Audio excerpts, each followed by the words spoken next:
میرب کی ہچکیاں بن چکی تھیں اور آنسو اس کے گال پر مسلسل بہہ رہے تھے۔ اس نے روتے ہوئے آگے بڑھ کر زمان کا بازو مضبوطی سے تھام لیا اور اپنے بابا کے سامنے کھڑے ہو کر گڑ گڑانے لگی۔ وہ اونچی آواز میں روتے ہوئے اپنے اور زمان کے نکاح کا اعتراف کر رہی تھی اور بابا کو بتا رہی تھی کہ اس کے پیٹ میں پلنے والا بچہ زمان کا ہی ہے اور وہ دونوں میاں بیوی ہیں۔ میرب کی حالت دیکھ کر زمان نے ایک لمحے کے لیے اس کی طرف دیکھا، لیکن پھر سرد مہر بنتے ہوئے جھٹکے سے اپنا بازو اس کے ہاتھ سے چھڑوا لیا۔ زمان نے سب کے سامنے بالکل صاف انکار کر دیا اور کہنے لگا کہ اس لڑکی کا دماغ خراب ہو گیا ہے۔ میرا اس سے کوئی تعلق نہیں ہے اور نہ ہی میں کسی نکاح یا بچے کو جانتا ہوں۔ میرب زمان کے اس کھلے انکار پر ہکا بکا رہ گئی اور اس کی بے بسی مزید بڑھ گئی۔ زمان غصے سے تلملاتے ہوئے اپنے چچا جان کے سامنے کھڑا ہو گیا اور میرب کی طرف نفرت بھری نگاہوں سے دیکھتے ہوئے کہنے لگا کہ میرا اس کلموہی سے کوئی لینا دینا نہیں ہے، یہ جھوٹ بول رہی ہے۔ اس نے چچا جان کو صاف لفظوں میں بتا دیا کہ میں کل ہی واپس لندن جا رہا ہوں اور میرا یہاں رکنے کا بھی کوئی ارادہ نہیں ہے۔ زمان نے مزید کہا کہ آپ لوگ جلدی سے اس کا یہ گناہ ختم کروائیں اور جہاں دل چاہے اس کی شادی کروا کے اسے اس گھر سے دفع کریں۔ اپنی بات ختم کرتے ہی زمان نے غصے میں ایک زوردار جھٹکا دیا اور چچا جان اور میرب کو اسی حال میں چھوڑ کر تیز قدموں سے اپنے کمرے کی طرف چلا گیا۔ چچا جان کے چہرے پر غصے اور نفرت کے تاثرات گہرے ہو گئے۔ انہوں نے اپنے سامنے زمین پر بیٹھی روتی ہوئی میرب کو دیکھا، جس نے ان کے خاندان کی ناک کٹوا دی تھی، اور شدید غصے میں آ کر اسے زور سے ایک ٹھوکر ماری۔ میرب درد اور صدمے سے تڑپ کر ایک طرف گری، لیکن چچا جان کا دل بالکل نہیں پگھلا۔ وہ غصے سے چلاتے ہوئے کہنے لگے کہ تو میرے نام پر اور ہماری خاندانی غیرت پر ایک بدنامی کا دھبہ ہے، کاش تو پیدا ہوتے ہی مر جاتی۔ انہوں نے میرب کا بازو مضبوطی سے پکڑا اور اسے گھسیٹتے ہوئے پاس ہی موجود ایک کمرے میں لے گئے۔ اسے اندر پھینکا اور باہر سے تالا لگا دیا تاکہ وہ کسی کو اپنی شکل نہ دکھا سکے۔ رات کے 2 بجے حویلی میں جب ہر طرف گہرا سناٹا تھا، تب میرب کسی طرح رو رو کر اور ہمت کر کے اپنے باپ کی قید سے نکلنے میں کامیاب ہو گئی۔ وہ ڈرتے اور کانپتے ہوئے قدموں سے زمان کے کمرے کی طرف بڑھی اور دروازہ کھول کر اندر داخل ہو گئی۔ زمان کو اپنے سامنے دیکھ کر وہ ایک بار پھر پھوٹ پھوٹ کر رو پڑی اور اس کے پیروں میں بیٹھ گئی۔ میرب نے زمان کے پاؤں پکڑ لیے اور روتے ہوئے خدا کا واسطہ دینے لگی کہ زمان، خدا کے لیے ایسا مت کریں، یہ بچہ آپ ہی کا ہے اور میں آپ کے نکاح میں ہوں، مجھ پر اور اپنی اولاد پر رحم کریں۔ وہ بار بار زمان کے سامنے گڑ گڑا رہی تھی اور التجا کر رہی تھی کہ وہ سب کے سامنے سچ قبول کر لے، لیکن اس کی آواز بس اس کمرے کی دیواروں تک ہی رہ گئی۔ زمان نے اپنے پیروں میں بیٹھی میرب کو دیکھا تو اس کے دل میں رحم کا ایک جذبہ بھی پیدا نہ ہوا، بلکہ اس نے الٹا حقارت سے ہنستے ہوئے میرب پر طنز کے تیر چلانے شروع کر دیے۔ وہ کہنے لگا کہ اب یہاں رات کے اندھیرے میں آ کر رونے دھونے کا کیا فائدہ؟ جب سب کے سامنے تماشا بننا تھا تو بن گئی۔ زمان نے اس کی بے بسی کا مذاق اڑایا اور اس کی ایک نہ سنی، لیکن اس سب کے باوجود اس کی نیت بدل گئی۔ اس نے میرب کی مجبوری کا فائدہ اٹھاتے ہوئے اس رات بھی زبردستی اس پر اپنا شوہر ہونے کا پورا حق جتایا، اور میرب اس کی اس بے حسی اور ظلم پر بالکل خاموش ہو گئی۔ وہ زمان کے اس رویے پر گہرے صدمے میں چلی گئی اور نڈھال ہو کر کمرے کے کونے میں پڑی رہ گئی، جیسے کہ اس کے اندر زندگی کی کوئی رمق ہی باقی نہ رہی ہو۔ اگلی صبح جب سورج نکلا تو زمان نے میرب کی طرف ایک نظر بھی نہ دیکھا، جو اسی طرح نڈھال اور ہاری ہوئی فرش پر پڑی تھی۔ وہ اسے اس بے بسی کی حالت میں کمرے میں چھوڑ کر اپنا سامان اٹھاتا ہے اور چپ چاپ گھر سے نکل جاتا ہے۔ سب گھر والوں کو یہی معلوم تھا کہ وہ لندن جا رہا ہے، لیکن زمان نے آخری وقت پر اپنا ارادہ بدل لیا اور لندن کی بجائے دبئی کی فلائٹ لے کر ملک سے باہر نکل گیا تاکہ وہ اس سارے تماشے، میرب کے آنسوؤں اور خاندان والوں کے سوالوں سے دور ہو سکے اور کوئی بھی اس تک نہ پہنچ سکے۔ تایا جان غصے سے بھرے ہوئے میرب کے سامنے آ کھڑے ہوئے اور اس پر شدید دباؤ ڈالنے لگے کہ وہ ہر حال میں اس بچے کو ضائع کر دے، کیونکہ وہ اس ناجائز اولاد کا بوجھ نہیں اٹھا سکتے۔ انہوں نے میرب کو ڈرایا اور دھمکایا، لیکن میرب نے روتے ہوئے اپنے پیٹ پر ہاتھ رکھ لیا اور صاف انکار کر دیا۔ اس نے روتے ہوئے قسم کھائی کہ یہ گناہ نہیں بلکہ زمان کی جائز اولاد ہے اور وہ اپنی جان دے دے گی لیکن اپنی اولاد کو کچھ نہیں ہونے دے گی۔ اس دوران زمان کے چچا جان بھی وہاں موجود تھے۔ وہ میرب کی یہ تڑپ اور بے بسی دیکھ کر اندر سے ہل گئے اور ان کے دل میں میرب کے لیے ترس آ گیا، کیونکہ وہ محسوس کر رہے تھے کہ اس کہانی میں کوئی گہرا راز چھپا ہے۔ تایا جان کا غصہ اب نفرت اور جنون کی آخری حدوں کو چھو رہا تھا۔ انہوں نے میرب کی ایک نہ سنی اور حویلی کے ملازمین کو حکم دیا کہ اس لڑکی کا جتنا بھی سامان ہے اسے باہر پھینک دیا جائے۔ وہ میرب کا بازو پکڑ کر اسے گھسیٹتے ہوئے حویلی کے مرکزی دروازے کی طرف لائے اور اسے باہر کی طرف دھکیلتے ہوئے سخت لہجے میں بولے کہ آج کے بعد تمہارا اس گھر اور اس خاندان سے کوئی تعلق نہیں ہے۔ تم جہاں چاہو جا کر مرو۔ ہمارے لیے تم اسی دن مر گئی تھی جب تم نے یہ کلموحی حرکت کی تھی۔ میرے دروازے کی چوکھٹ پر بیٹھ کر پھوٹ پھوٹ کر رونے لگی اور اپنے تایا جان کے سامنے ہاتھ جوڑنے لگی کہ خدا کے لیے مجھے اس حالت میں رات کے اندھیرے میں باہر نہ نکالے۔ میں کہاں جاؤں گی؟ میرا اس دنیا میں آپ لوگوں کے سوا کوئی نہیں ہے۔ لیکن تایا جان کا دل پتھر کا ہو چکا تھا اور انہوں نے منہ دوسری طرف پھیر لیا۔ اسی لمحے چچا جان جو کافی دیر سے یہ سب دیکھ رہے تھے اور جن کا دل میرب کی اس حالت پر خون کے آنسو رو رہا تھا، وہ تایا جان کے سامنے آ کر کھڑے ہو گئے اور انہوں نے میرب کا سر اپنے ہاتھ سے تھامتے ہوئے تایا جان سے کہا کہ بھائی صاحب بس کر دیں۔ اگر زمان نے اس لڑکی کو چھوڑ دیا ہے اور آپ نے بھی اسے ٹھکرا دیا ہے تو اس کا مطلب یہ نہیں کہ ہم اسے سڑک پر مرنے کے لیے چھوڑ دیں۔ آخر یہ بھی ہمارے ہی خون کا حصہ ہے۔ تایا جان نے چڑھ کر کہا کہ اگر تمہیں اس گناہ کا اتنا ہی درد ہے تو لے جاؤ اسے اپنے ساتھ، لیکن یاد رکھنا کہ پھر میرا تمہارے ساتھ بھی کوئی رشتہ نہیں رہے گا۔ چچا جان نے بنا کسی خوف کے میرب کو زمین سے اٹھایا، اس کے آنسو پوچھے اور اسے سہارا دے کر حویلی کے دوسرے حصے کی طرف لے گئی جہاں ان کا اپنا گھر تھا، اور میرب کو اپنے گھر کے اندر لے جا کر پناہ دی اور اسے وعدہ کیا کہ جب تک وہ زندہ ہیں کوئی بھی اسے یا اس کے بچوں کو نقصان نہیں پہنچا سکے گا۔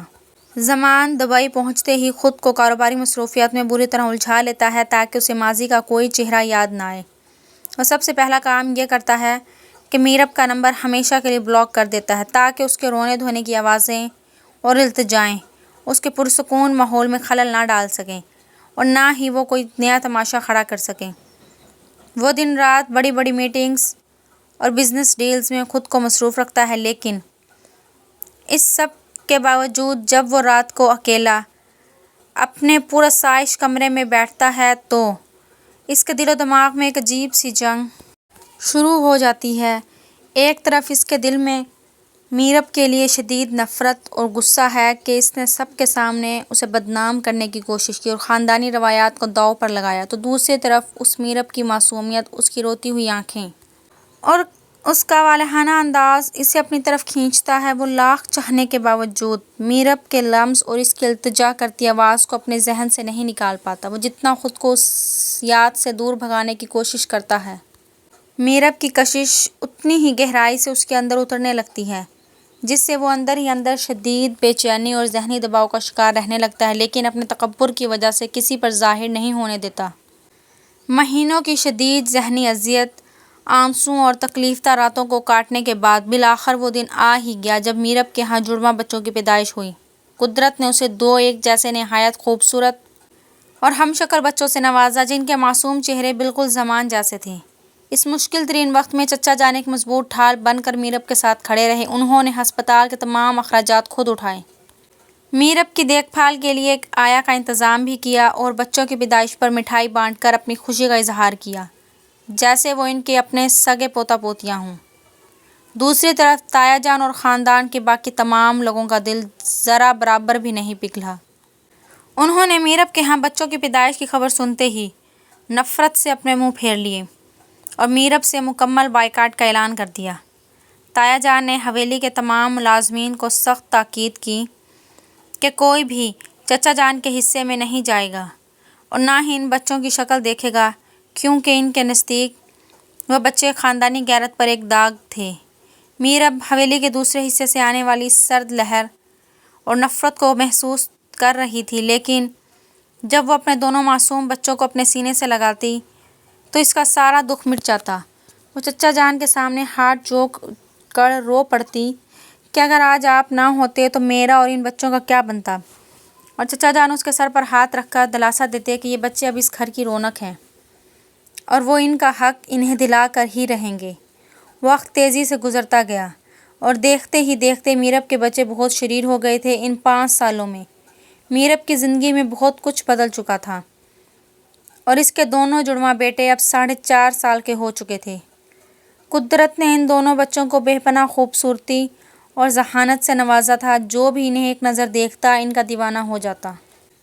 ان کے نقش، ان کی گہری آنکھیں اور معصوم شرارتیں بالکل زمان جیسی تھیں، جیسے وہ زمان کا ہی عکس ہوں۔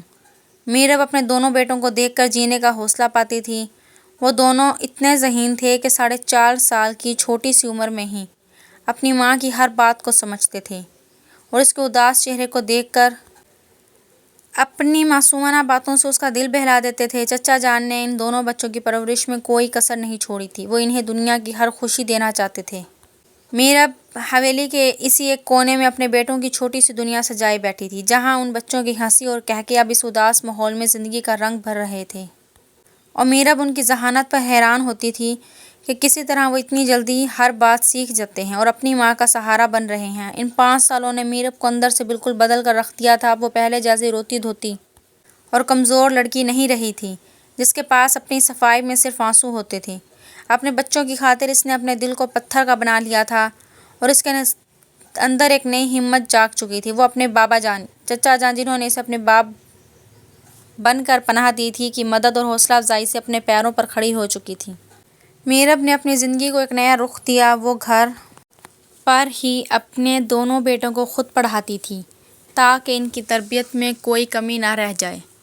اس کے ساتھ ہی بابا جان کی مدد سے اس نے گھر کے ایک حصے میں سلائی کڑھائی کا کام شروع کیا، جو کہ آہستہ آہستہ ایک چھوٹے سے بزنس کی شکل اختیار کر گیا تھا۔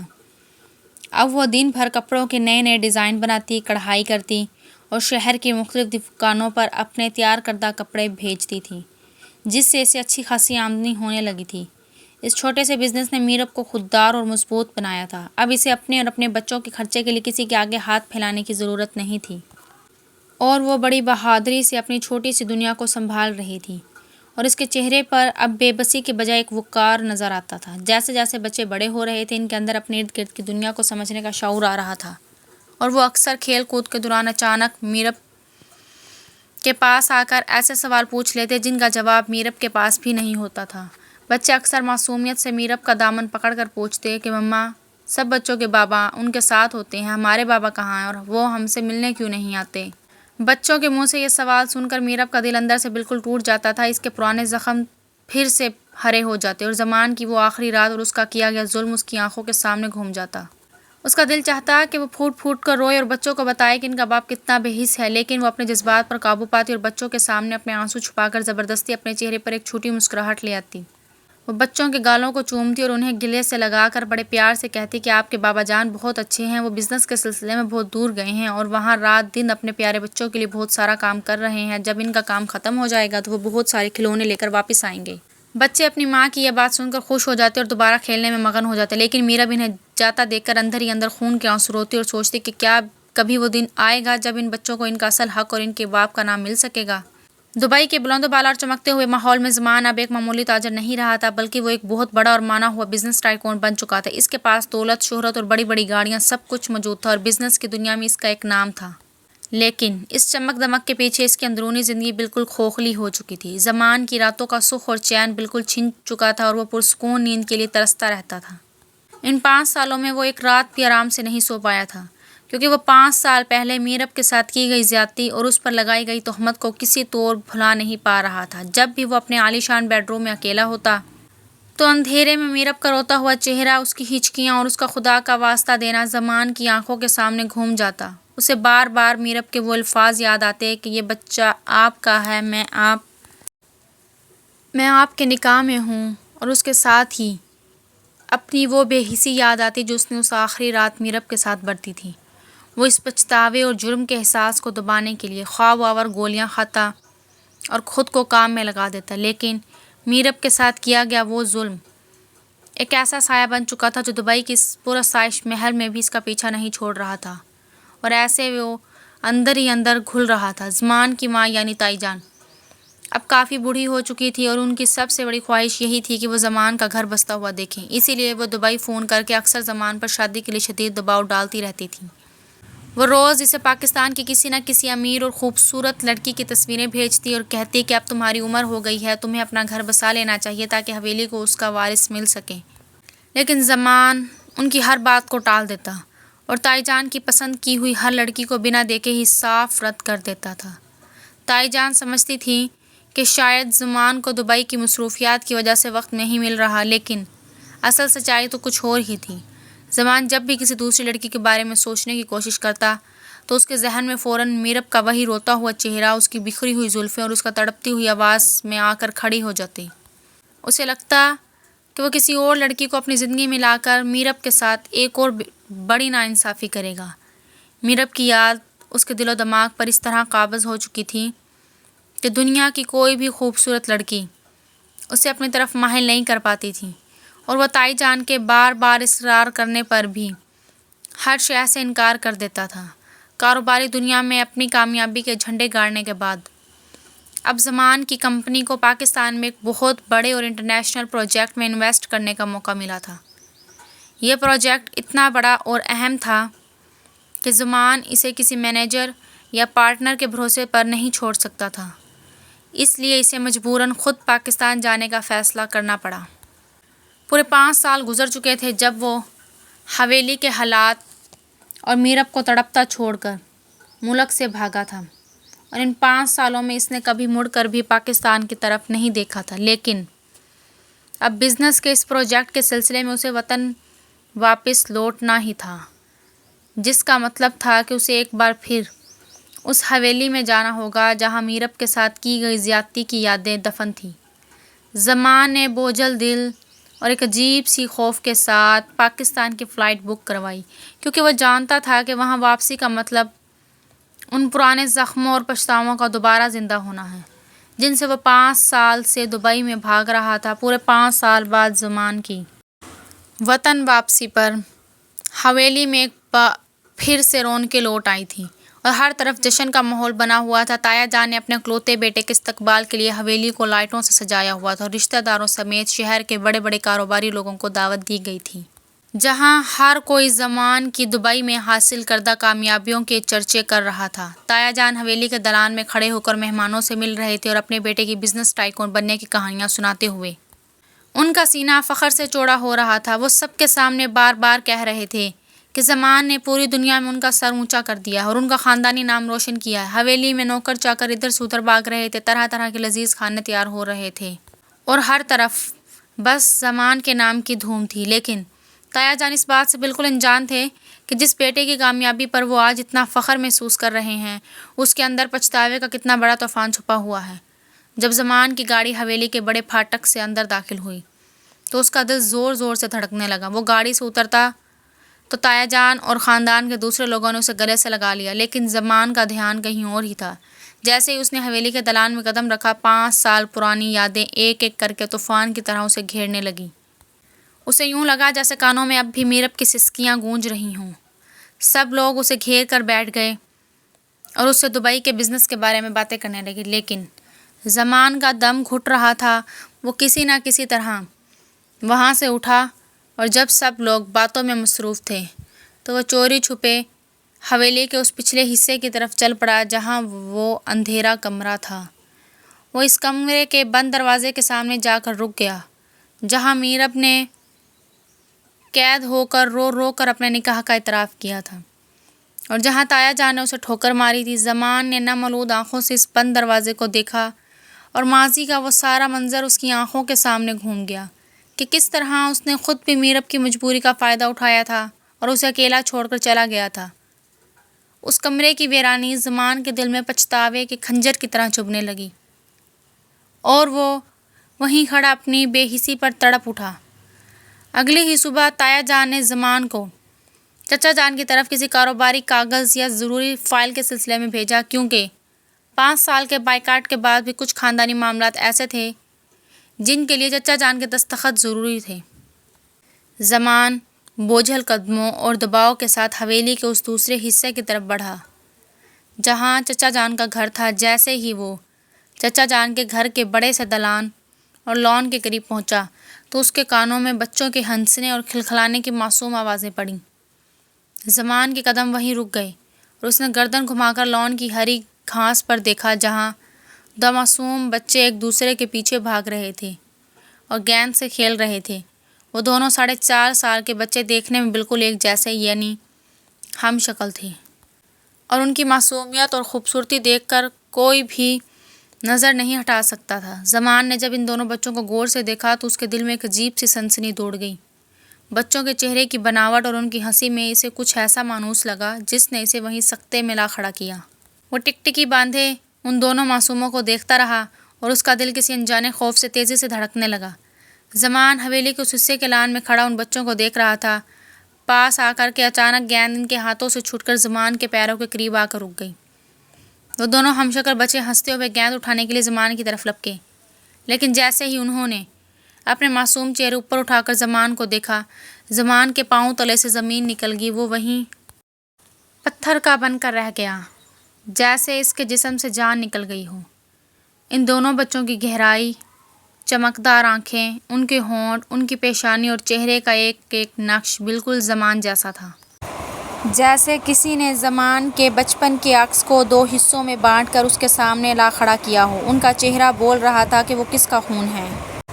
زمان کا دل اتنی زور سے دھڑکا کہ اسے اپنے کانوں میں اس کی آواز سنائی دینے لگی اور اس کے جسم میں ایک سرد لہر دوڑ گئی۔ وہ چاہ کر بھی اپنی نظریں ان معصوم چہروں سے ہٹا نہیں پا رہا تھا اور اس کے ذہن میں 5 سال پرانی میرب کی وہ تڑپتی ہوئی آواز اور اپنے پیٹ پر ہاتھ رکھ کر قسمیں کھانا بجلی کی طرح گونج گیا۔ اسے سمجھنے میں دیر نہ لگی کہ یہ معصوم نقش کس سچائی کی گواہی دے رہے ہیں اور وہ خوف اور حیرت کے مارے وہیں گنگ کھڑا رہ گیا۔ زمان اپنے کانپتے ہوئے قدموں کو بمشکل سنبھالتا ہوا ان دونوں بچوں کی طرف بڑھا۔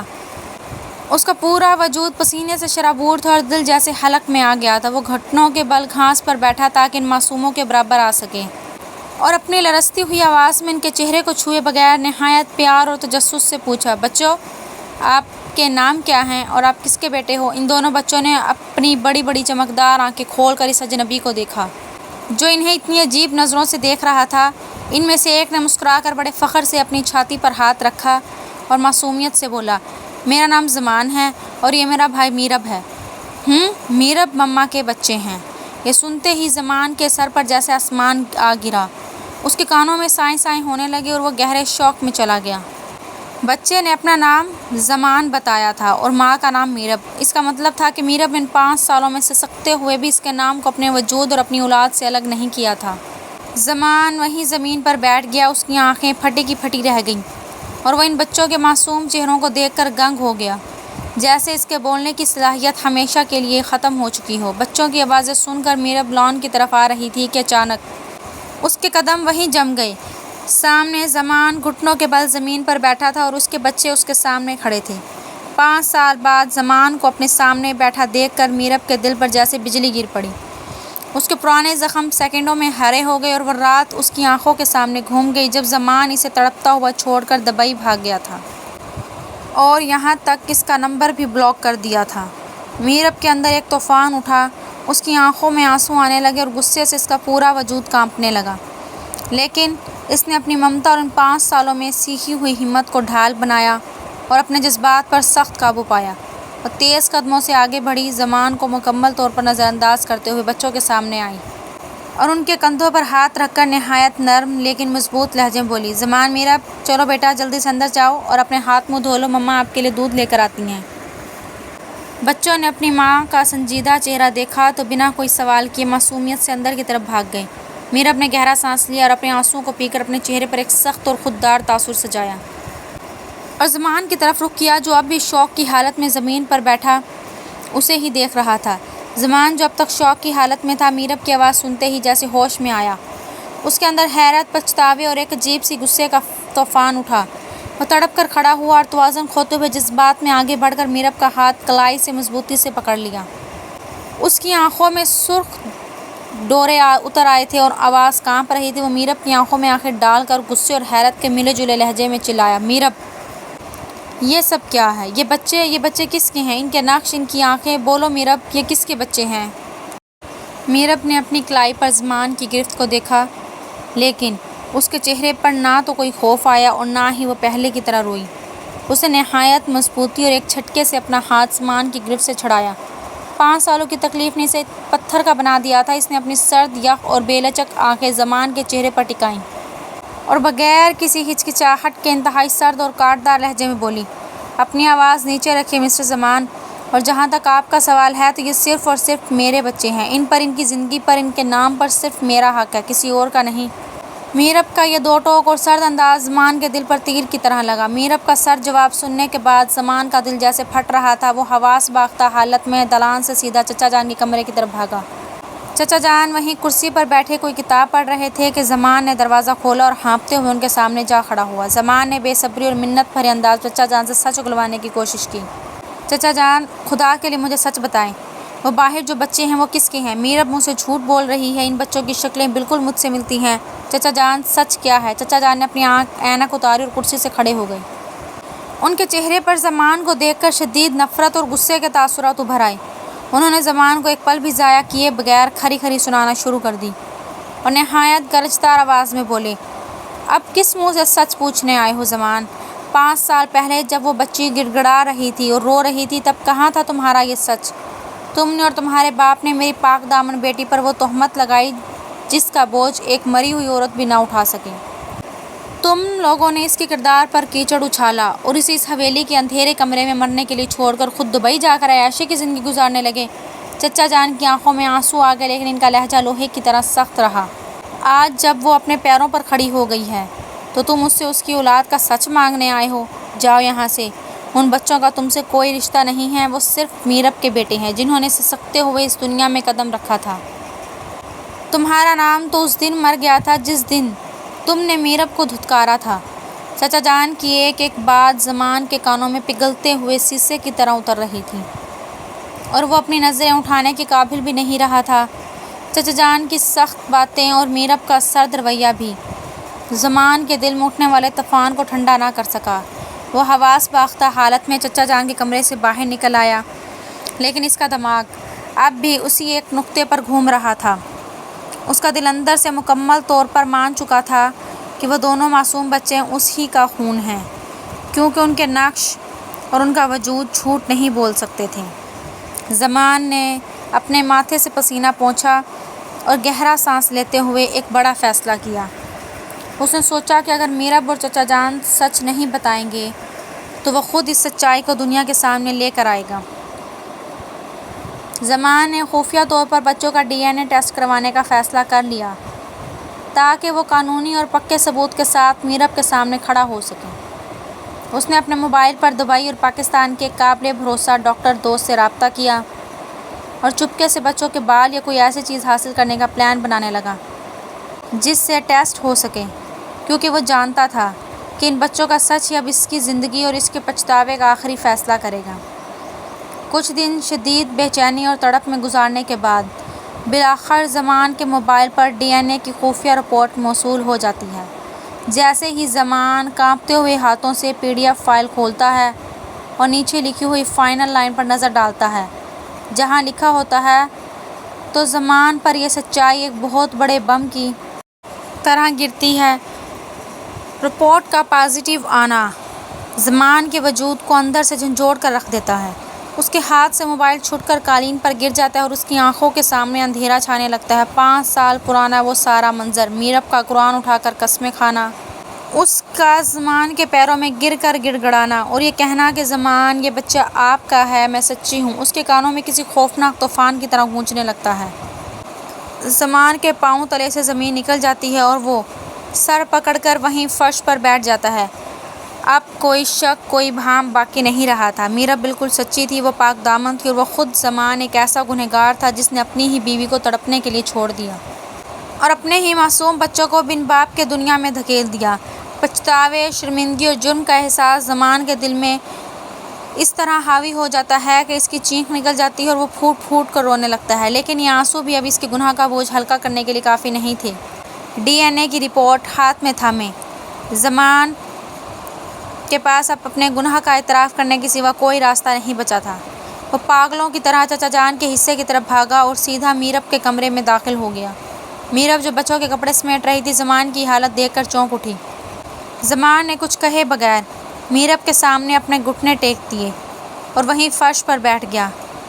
اس کی آنکھوں سے آنسوؤں کا سیلاب بہہ رہا تھا اور وہ دونوں ہاتھ جوڑ کر گڑ گڑانے لگا، میرب مجھے معاف کر دو، خدا کے لیے مجھے معاف کر دو، میں اندھا ہو گیا تھا، میں ایک نمبر کا گنہگار ہوں میرب، تم سچی تھی، تم پاک دامن تھی، میں نے تمہارے ساتھ بہت بڑی زیادتی کی۔ وہ روتے ہوئے میرب کے پیروں کو چھونے لگا۔ میرب نے نفرت اور تکلیف سے اپنے پیر پیچھے کھینچ لیے۔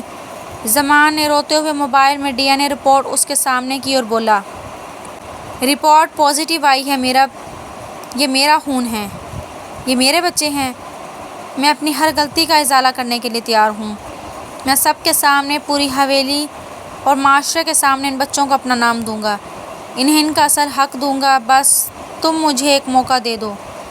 زمان کی یہ بات سن کر میرب کے چہرے پر ایک تلخ اور دردناک مسکراہٹ ابھر آئی جس میں معافی کا کوئی نام و نشان نہیں تھا۔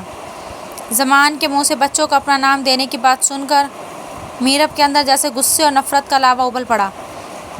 اس نے چہرے پر پھیلی تلخ مسکراہٹ کو سمیٹا اور اپنی آنکھوں میں 5 سال کا سارا درد اور خودداری جمع کر کے زمان کو انتہائی حقارت سے دیکھا۔ وہ زمان کی طرف ایک قدم آگے بڑھی اور اپنے لہجے کو خنجر کی طرح تیز کر کے بولی، نام دینے آئے ہو زمان، کس کو نام دو گے تم؟ ان بچوں کو جنہوں نے اس دنیا میں قدم ہی تمہاری دی ہوئی تہمت اور بدنامی کے سائے میں رکھا تھا۔ میرب کی آواز میں 5 سال کی سسکیاں اب ایک چٹان بن چکی تھیں۔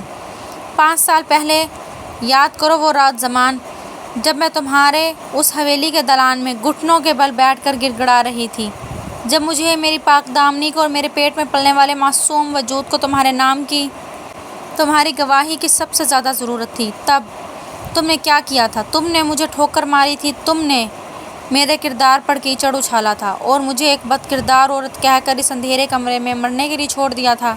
میرب نے اپنے بہتے ہوئے آنسوؤں کو سختی سے صاف کیا اور زمان پر جھک کر دو ٹوک لہجے میں بولی، تب میرا خدا میرے ساتھ تھا اور آج بھی وہی میرے ساتھ ہے، میں نے تنہا ان بچوں کو پالا ہے، انہیں سنبھالا اور انہیں ایک باعزت زندگی دی ہے۔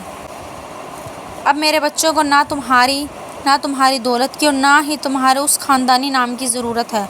تمہارا نام اور تم میرے لیے اسی دن مر گئے تھے جس دن تم نے مجھے دھتکارا تھا، اس لیے اٹھو اور نکل جاؤ یہاں سے۔ میرب کی اس سنگلاخ خودداری اور دھتکار نے زمان کو اندر تک مٹی میں ملا دیا اور وہ ڈی این اے رپورٹ ہاتھ میں لیا گھٹنوں کے بل بیٹھا، بس بے بسی سے اسے دیکھتا رہ گیا۔ زمان تڑپتا ہوا میرب کے کمرے سے نکلا اور سیدھا حویلی کے اس مرکزی دالان کی طرف بھاگا جہاں تایا جان بڑے فخر سے مہمانوں اور خاندانی لوگوں کے درمیان بیٹھے ہوئے تھے۔ زمان کا بدحواس چہرہ، سرخ آنکھیں اور آنسو دیکھ کر دالان میں اچانک خاموشی چھا گئی۔ تایا جان حیرت سے کھڑے ہوئے اور بولے، زمان، یہ کیا حالت بنا رکھی ہے تم نے؟ کیا ہوا ہے؟ زمان نے محفل کے سامنے اپنے والد کا ہاتھ پکڑا اور کانپتی ہوئی آواز میں بولا، ابا جی، مجھ سے بہت بڑا گناہ ہو گیا ہے۔ 5 سال پہلے جس میرب کو ہم نے بد کردار کہہ کر اس حویلی سے نکالا تھا وہ پاک دامن تھی۔ اس رات میرب جس نکاح کا اعتراف کر رہی تھی وہ نکاح کسی اور سے نہیں بلکہ مجھ سے ہوا تھا۔ وہ میری بیوی تھی ابا جی، اور باہر لان میں جو 2 معصوم بچے کھیل رہے ہیں وہ کسی اور کے نہیں بلکہ میرے اپنے بیٹے ہیں، آپ کے پوتے ہیں۔ یہ سچائی سنتے ہی تایا جان کے سر پر جیسے آسمان ٹوٹ پڑا۔ ان کے چہرے کا رنگ سفید پڑ گیا، ہاتھ لرزنے لگے اور وہ صدمے کی وجہ سے پیچھے صوفے پر جا گرے۔ جس بیٹے کی کامیابی پر وہ اب تک فخر سے سینہ چوڑا کیے بیٹھے تھے، اسی بیٹے نے آج ان کے سامنے ان کے غرور کا جنازہ نکال دیا تھا۔ اسی وقت شور سن کر چچا جان میرب کے والد بھی وہاں پہنچ گئے۔ تایا جان نے جب اپنے بھائی کو سامنے دیکھا تو ان سے نظریں ملانے کی ہمت بھی نہ رہی۔ وہ تایا جان جو کبھی غرور اور تکبر کی علامت تھے، صدمے اور شدید شرمندگی سے اپنے بھائی کے سامنے سر جھکا کر کھڑے ہو گئے اور ان کی آنکھوں سے پچھتاوے کے آنسو بہنے لگے۔ 5 سال پرانی اپنی ہی سنگ دلی اور بھائی کی بیٹی پر لگائی گئی تہمت کا بوجھ اب ان کے بوڑھے کندھوں سے اٹھایا ہی نہیں جا رہا تھا۔ تایا جان صوفے کی پشت سے ٹیک لگائے دونوں ہاتھوں میں اپنا سر تھامے پھوٹ پھوٹ کر رو رہے تھے۔ ان کا وہ سارا تکبر اور خاندانی غیرت کا غرور خاک میں مل چکا تھا جس کے نشے میں چور ہو کر انہوں نے 5 سال پہلے اپنی ہی پاک دامن بہو کو دھتکارا تھا اور اپنے ہی خون کو ناجائز کہہ کر ٹھوکر ماری تھی۔ وہ بار بار روتے ہوئے چچا جان کی طرف ہاتھ بڑھا رہے تھے، بھائی، مجھے معاف کر دو، میں نے اپنی ہی نسل کو حویلی کے دروازے سے بے عزت کر کے نکالا، میں اندھا ہو گیا تھا۔ تایا جان کا یہ پچھتاوا اور صدمہ اتنا شدید تھا کہ ان کی حالت بگڑنے لگی۔ دوسری طرف حویلی کے دلال میں موجود رشتہ داروں اور مہمانوں میں یہ سچائی سنتے ہی ایک نیا اور ہولناک طوفان کھڑا ہو گیا۔ ہر طرف چہمگوئیاں شروع ہو گئیں۔ کوئی زمان کی بے حسی پر تھو تھو کر رہا تھا تو کوئی میرب کے ساتھ ہونے والی اس بڑی زیادتی پر دنگ تھا۔ 5 سال تک جس میرب کو خاندان والے تانے دیتے رہے تھے، آج وہ سب کے سامنے سرخرو ہو چکی تھی۔ تایا جان کا سر شرمندگی سے جھک چکا تھا، عورتیں افسوس کر رہی تھیں اور مرد زمان کی طرف غصیلی نظروں سے دیکھ رہے تھے۔ حویلی کی عزت اور سچائی کا یہ ایسا تماشا تھا جس نے پورے خاندان کی بنیادوں کو ہلا کر رکھ دیا تھا، اور جشن کا ماحول سیکنڈوں میں ماتم اور بدنامی کے طوفان میں بدل گیا تھا۔ جب زمان نے دیکھا کہ میرب نے اپنے دل کے دروازے اس پر ہمیشہ کے لیے بند کر دیے ہیں تو اس نے ایک نیا راستہ چنا۔ وہ جانتا تھا کہ میرب تک پہنچنے کا واحد ذریعہ اب اس کے معصوم بچے ہی ہیں۔ زمان کے دل میں اپنے بیٹوں کے لیے تڑپ اور پچھتاوا دونوں کوٹ کوٹ کر بھر چکے تھے، اس لیے اس نے چوری چھپے ان کا دل جیتنے کی کوشش شروع کر دی۔ وہ روز شہر کے بڑے بڑے مالز میں جاتا، بچوں کی پسند کے مہنگے کھلونے، ریموٹ کنٹرول گاڑیاں، چاکلیٹس اور خوبصورت برانڈڈ کپڑے خرید لاتا۔ پھر جب میرب کچن میں ہوتی، حویلی کے کسی کام سے مصروف ہوتی تو زمان دباؤ اور ڈرتے قدموں سے چوری چھپے بچوں کے پاس پہنچ جاتا۔ وہ لان کے کسی کونے میں چچا جان کے حصے کے برآمدے میں بچوں کو چپکے سے آواز دیتا اور اپنے بیٹوں کی طرح پیار سے ان کے سر پر ہاتھ رکھتا اور وہ چمکتے ہوئے تحائف ان کے سامنے رکھ دیتا۔ معصوم بچے کھلونے دیکھ کر خوشی سے اچھل پڑتے۔ چھوٹا زمان اور میرب ان چمکتی ہوئی گاڑیوں کو دیکھ کر تالیاں بجاتے اور زمان کی طرف معصومیت سے مسکرا کر دیکھتے۔ ان کی یہ ایک مسکراہٹ زمان کے دل پر مرہم کا کام کرتی۔ وہ وہیں گھاس پر بیٹھ کر چند لمحوں کے لیے ان کے ساتھ کھیلتا، ان کی توتلی باتیں سنتا اور اندر ہی اندر خود کو کوستا کہ اس نے ان قیمتی 5 سالوں کو کیسے گنوا دیا۔ وہ ان کھلونوں اور محبت کے ذریعے بچوں کے لاشعور میں اپنے لیے جگہ بنانا چاہتا تھا تاکہ کسی طرح ان کے راستے میرب کے دل کی جھیل میں بھی کوئی ارتعاش پیدا ہو سکے۔ لیکن وہ اس بات سے بے خبر تھا کہ میرب کی تیز نظریں اس کی اس خفیہ کوشش پر بھی جمی ہوئی ہیں۔ دن گزرنے کے ساتھ ساتھ زمان کی یہ چوری چھپے کی کوشش رنگ لانے لگی۔ بچے معصوم تھے اور باپ کا خون ان کی رگوں میں دوڑ رہا تھا، اسی لیے وہ بہت جلد زمان سے مانوس ہونے لگے۔ اب جب بھی زمان چوری چھپے تحائف لے کر آتا، وہ ڈرنے کے بجائے خوشی سے اس کی طرف لپکتے۔ چھوٹا زمان تو اس کی گود میں بیٹھ جاتا اور چھوٹا میرب اس کی انگلی پکڑ کر اپنی نئی گاڑی چلانا سیکھتا۔ زمان ان لمحوں میں زندگی کا سب سے بڑا سکون محسوس کرتا۔ وہ اپنے بچوں کو سینے سے لگاتا اور ان کی معصوم باتوں پر ہنستا، لیکن اس مانوسیت کے پیچھے چھپا سچ جلد ہی میرب کے سامنے آ گیا۔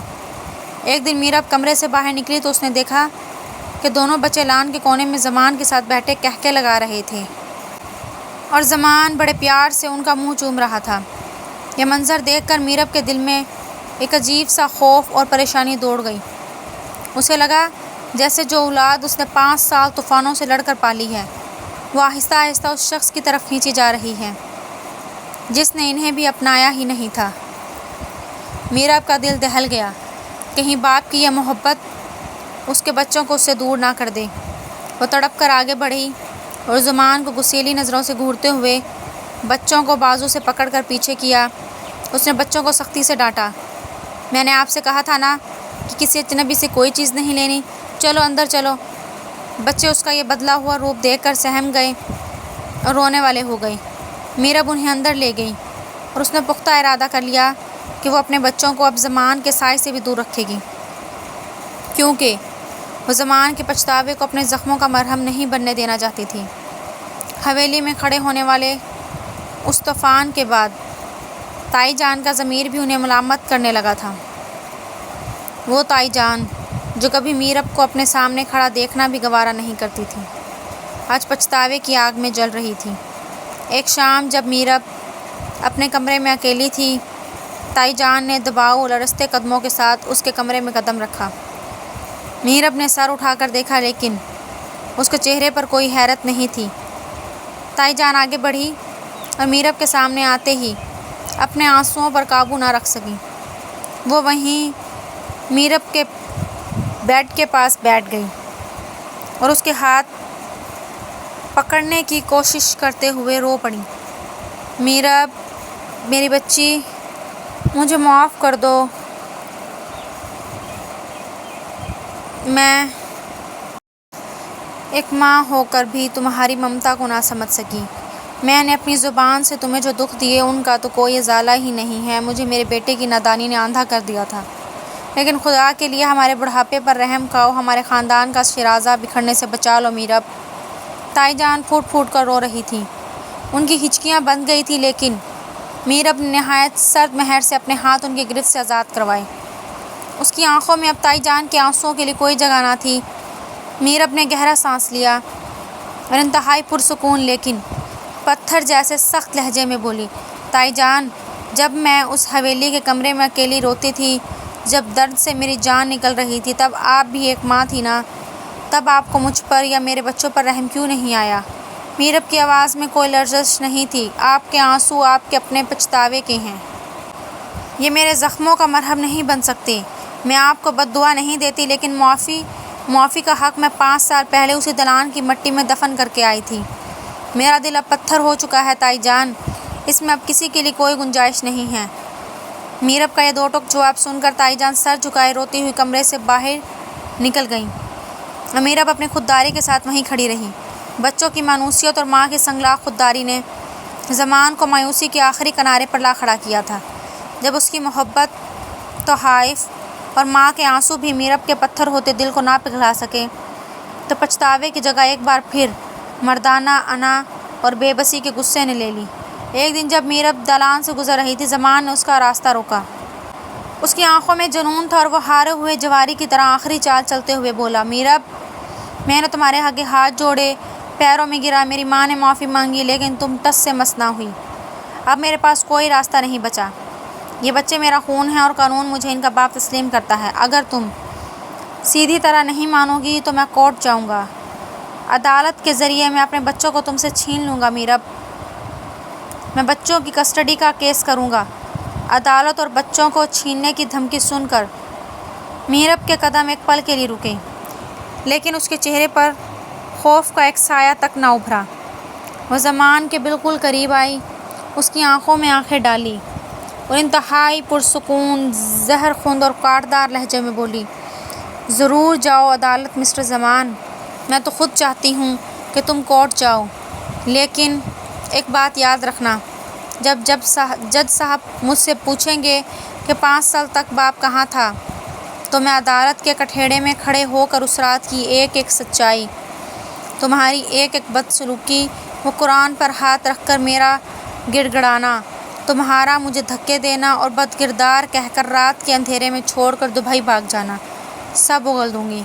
میں پوری دنیا کے سامنے تمہاری اس خاندانی عزت اور غیرت کا وہ جنازہ نکالوں گی کہ تم اور تمہارے تایا جان کسی کو منہ دکھانے کے قابل نہیں رہیں گے۔ بولو، ہے ہمت یہ سچ عدالت میں سننے کی؟ میرب کا یہ چیلنج اور اس کی آنکھوں میں لکھی سچائی کی طاقت دیکھ کر زمان کے جیسے سانپ سونکھ گیا۔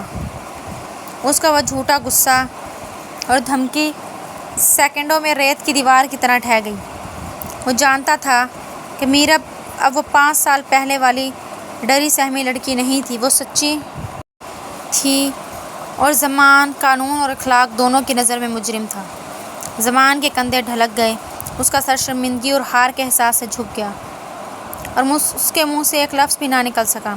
میرب نے اسے حقارت سے دیکھا اور سائڈ سے نکل گئی، جبکہ زمان وہیں کھڑا اپنی مکمل اور آخری ہار کا سوگ منانے لگا۔ ہر طرف سے ہارے ہوئے اور پچھتاوے کی آگ میں جلتے ہوئے زمان کے لیے اب اس حویلی کی ہواؤں میں سانس لینا بھی محال ہو چکا تھا۔ میرب کی آنکھوں میں لکھی نفرت اور اپنے ہی معصوم بچوں سے دور رہنے کی تڑپ نے اسے اندر سے بالکل کھوکھلا کر دیا تھا۔ وہ جان چکا تھا کہ اس کا یہاں رہنا میرب کے زخموں کو مزید گہرا کرے گا، اور وہ اس کی روز روز کی حقارت اب مزید برداشت نہیں کر پا رہا تھا۔ ایک رات جب پوری حویلی گہری نیند سو رہی تھی، زمان نے اپنے کمرے میں بیٹھ کر چند اہم کاغذات پر دستخط کیے۔ اس نے ایک وکیل کے ذریعے اپنی جائیداد، بینک بیلنس اور دبئی کے بزنس کے شیئر سمیت اپنا سب کچھ اپنے دونوں بیٹوں چھوٹے زمان اور میرب کے نام کر دیا۔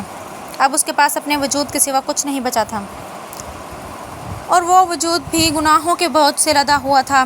اگلی صبح وہ ایک چھوٹا سا بیگ ہاتھ میں لیے اپنے کمرے سے باہر نکلا۔ دالان میں چچا جان اور تایا جان موجود تھے۔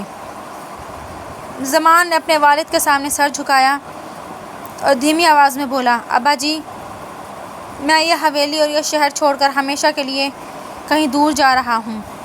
میں میرب کی نظروں میں اپنے لیے نفرت اب مزید نہیں دیکھ سکتا۔ میں نے اپنا سب کچھ بچوں کے نام کر دیا ہے، وکیل کے کاغذات میرے کمرے کے ٹیبل پر ہیں۔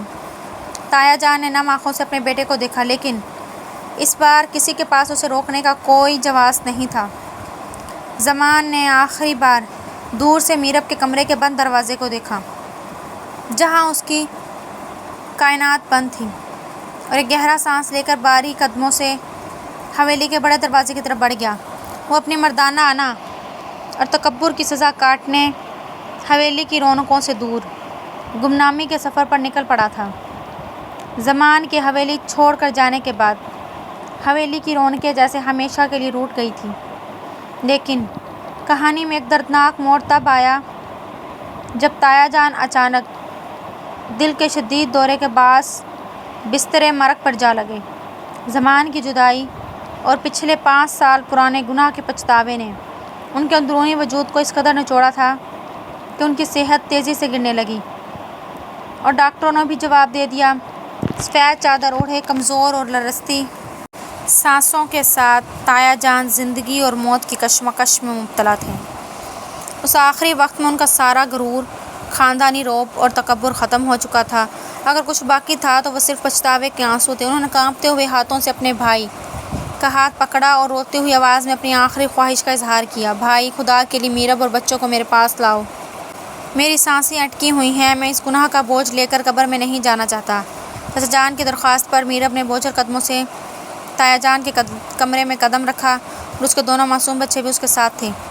تایا جان نے جیسے ہی میرب اور اپنے پوتوں کو دیکھا، ان کی آنکھوں سے آنسوؤں کا سیلاب بہہ نکلا۔ وہ بستر پر نیم دراز ہونے کی کوشش کرتے ہوئے لرزتی آواز میں بولے، میرب میری بچی، میں تمہارا گناہ گار ہوں، میں نے تمہاری پاک دامنی پر یقین نہیں کیا تھا، مجھے معاف کر دو میرب، اگر ہو سکے تو اپنے اس بوڑھے تایا کو معاف کر دو تاکہ میری روح کو سکون مل سکے۔ تایا جان کی یہ حالت دیکھ کر کمرے میں موجود ہر آنکھ اشکبار ہو گئی، اور سب کی نظریں میرب پر جم گئیں کہ کیا وہ اس بار بھی پتھر بنی رہے گی یا تایا جان کی آخری خواہش پوری کرے گی۔ تایا جان کی یہ حالت، اس کی لرزتی ہوئی سانسیں اور بسترِ مرگ پر آنسو بہاتا ہوا ان کا وجود دیکھ کر میرب کے اندر کی سخت چٹان جیسے دھیرے دھیرے ریت کی طرح بیٹھنے لگی۔ وہ ایک بیٹی بھی تھی اور ایک ماں بھی۔ وہ تایا جان کے بوڑھے چہرے پر موت کا سایہ اور پچھتاوے کی انتہا دیکھ کر خود کو مزید پتھر نہ رکھ سکیں۔ 5 سال کی سخت دلی تایا جان کے ان آخری آنسوؤں کے سامنے پگھل گئی۔ میرب کی آنکھوں سے بھی آنسو بہہ نکلے۔ وہ آگے بڑھی اور تایا جان کے کانپتے ہوئے ہاتھ کو اپنے دونوں ہاتھوں میں لے کر کانپتی ہوئی آواز میں بولی، تایا جان، بس کیجیے، خدا کے لیے خود کو مزید سزا مت دیجیے، میں نے آپ کو معاف کیا، اللہ کی رضا کے لیے میں نے آپ کو دل سے معاف کیا۔ میرب کے منہ سے معافی کا یہ لفظ سنتے ہی تایا جان کے چہرے پر ایک عجیب سا سکون آ گیا، جیسے ان کی روح پر کوئی بہت بڑا بوجھ اتر گیا ہو۔ اسی وقت زمان بھی جسے تایا جان کی اچانک بگڑتی ہوئی حالت کا پتہ چلا تھا، بدحواس سا کمرے میں داخل ہوا۔ اس کے چہرے پر داڑھی بڑھی ہوئی تھی اور وہ بالکل ٹوٹا ہوا لگ رہا تھا۔ زمان کو دیکھ کر تایا جان نے اپنی بقیہ تمام تر طاقت جمع کی اور زمان کا ہاتھ پکڑا اور پھر دوسری طرف سے میرب کا ہاتھ لینے کے لیے اشارہ کیا۔ تایا جان کی آخری خواہش یہی تھی کہ وہ مرنے سے پہلے اس بکھرے ہوئے خاندان کو ایک کر جائیں۔ انہوں نے کانپتے اور لرزتے ہاتھوں سے میرب کا ہاتھ زمان کے ہاتھ میں دینے کی آخری کوشش کی تاکہ ان کے گناہ کا کفارہ مکمل ہو سکے۔ زمان کی آنکھوں میں التجا تھی اور میرب کا ہاتھ زمان کے ہاتھ چھوتے ہی ایک پل کے لیے کانپ اٹھا۔ کمرے میں موجود ہر شخص سانسیں روکے اس آخری منظر کو دیکھ رہا تھا۔ تایا جان کے اس دنیا سے رخصت ہونے کے بعد حویلی میں ایک سوگوار خاموشی چھائی ہوئی تھی۔ تعزیت کے دن گزرنے کے بعد ایک شام زمان نے میرب کو دالان میں اکیلے کھڑے دیکھا۔ وہ انتہائی دباؤ اور دھیمے قدموں سے اس کے قریب آیا، لیکن اس کے چہرے پر نہ تو کوئی پرانی ضد تھی اور نہ ہی کوئی مردانہ انا۔ اس نے میرب سے چند فٹ کے فاصلے پر ہی اپنے قدم روک لیے۔ زمان نے سر جھکائے ہوئے انتہائی عاجزی اور لرزتی آواز میں کہا، میرب، ابا جی کی آخری خواہش اپنی جگہ، لیکن میں تمہیں کبھی مجبور نہیں کروں گا۔ میں جانتا ہوں کہ میں نے جو گناہ کیا ہے اس کی معافی اتنی آسان نہیں ہے۔ میں تمہاری زندگی، تمہاری خودداری اور تمہارے فیصلوں کے درمیان بھی دیوار بن کر نہیں کھڑا ہوں گا۔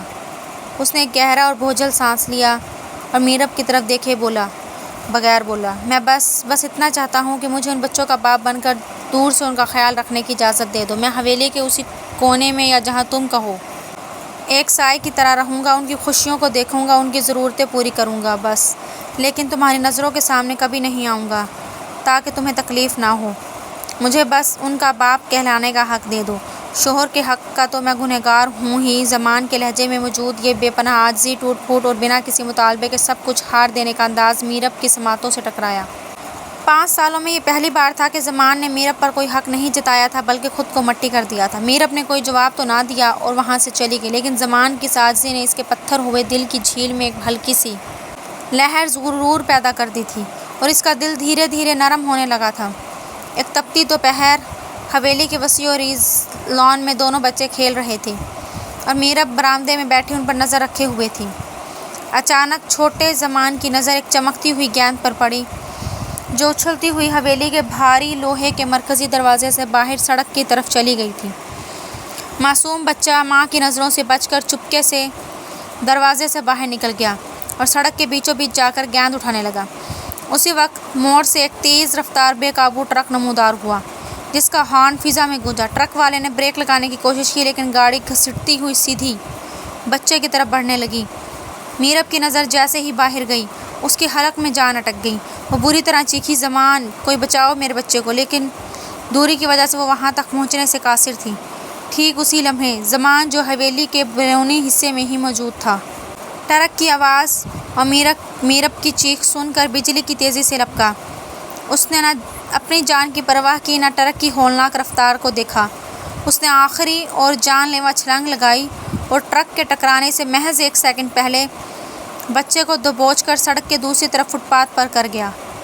ٹرک زوردار بریک کی آواز کے ساتھ وہاں سے گزر گیا لیکن زمان کا دایاں بازو اور کندھا سڑک پر شدید رگڑ کھانے کی وجہ سے لہو لہان ہو چکے تھے اور اس کے سر سے بھی خون بہہ رہا تھا، مگر اس کے باوجود اس نے اپنے زخمی بازوؤں سے بچے کو مضبوطی سے اپنے سینے سے لگا رکھا تھا، جیسے وہ دنیا کی کوئی طاقت اسے چھیننے نہیں دے گا۔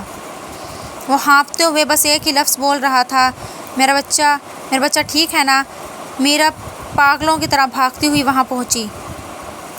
اس نے دیکھا کہ بچہ زمان کی گود میں بالکل محفوظ تھا، لیکن زمان خود شدید زخمی حالت میں نیم بے ہوش ہو رہا تھا۔ زمان نے میرب کو دیکھا، اس کے چہرے پر اپنے بچے کو محفوظ دیکھنے کا ایک پرسکون اور سچا سکون تھا۔ وہ اسی حالت میں مسکرا دیا۔ زمان کی یہ سچی تڑپ، اپنے خون کے لیے جان کی بازی لگا دینا اور اس کی آنکھوں میں لکھی بے غرض محبت دیکھ کر میرب کے دل کا آخری قفل بھی ٹوٹ گیا۔ اسے نظر آ گیا کہ زمان کا پچھتاوا صرف لفظی نہیں تھا، وہ واقعی بدل چکا تھا، اپنی جان دے کر اپنے گناہ کا کفارہ ادا کر رہا تھا۔ میرب کی آنکھوں سے آنسوؤں کا سیلاب بہہ نکلا جس میں اب نفرت نہیں بلکہ زمان کے لیے پگھلتی ہوئی محبت اور قبولیت تھی۔